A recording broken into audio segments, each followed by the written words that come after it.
New details tonight in the arrest of a Spokane Valley man accused of raping young boys and hiding pills in their food. 61-year-old Patrick Cabeza faces a handful of felony charges.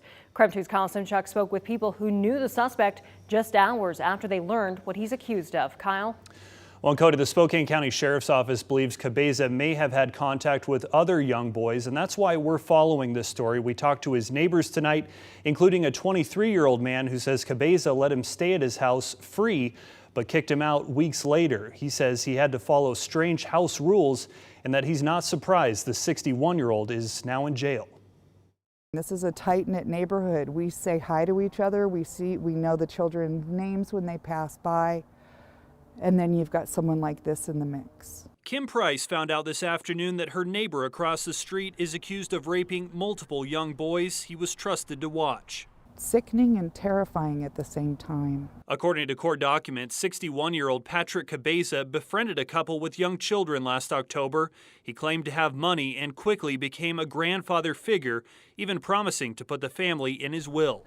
Court documents show the boys slept over at Cabeza's house multiple times. In December, they told their mom the 61-year-old had molested them. They also reported finding white and pink pills inside pizza and chicken wings they ate at his home, according to court docs. My family interacted with him. I've seen children in the neighborhood interact with him.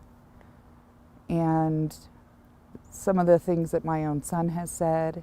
Kim says she was even more disturbed to hear of her neighbor's arrest because her 22-year-old son moved in with him over the summer. They knew the 61-year-old as Joe Patrick, not Patrick Cabeza. Joe said that he was a musician and that he was a music producer and wanted to take my son under his wing. I thought this is a perfect opportunity. I just got my music degree. There's pictures of him with big names, you know, Justin Bieber, people like that. Kim's son Chris wanted to work with Cabeza and says he offered him a free place to stay. But Chris told us he had to follow strange rules and wasn't allowed to have guests over.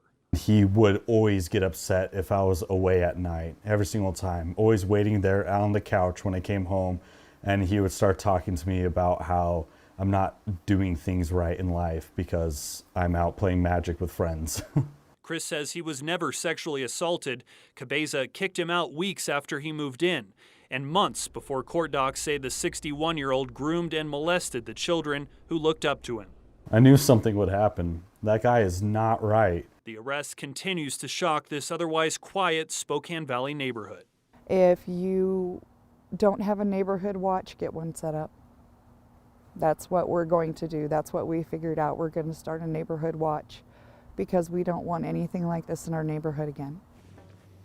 And court docs show Cabeza had multiple security cameras both inside and outside of his home. A judge set his bond at $100,000. In the studio, Kyle Simchuk, KREM 2 News.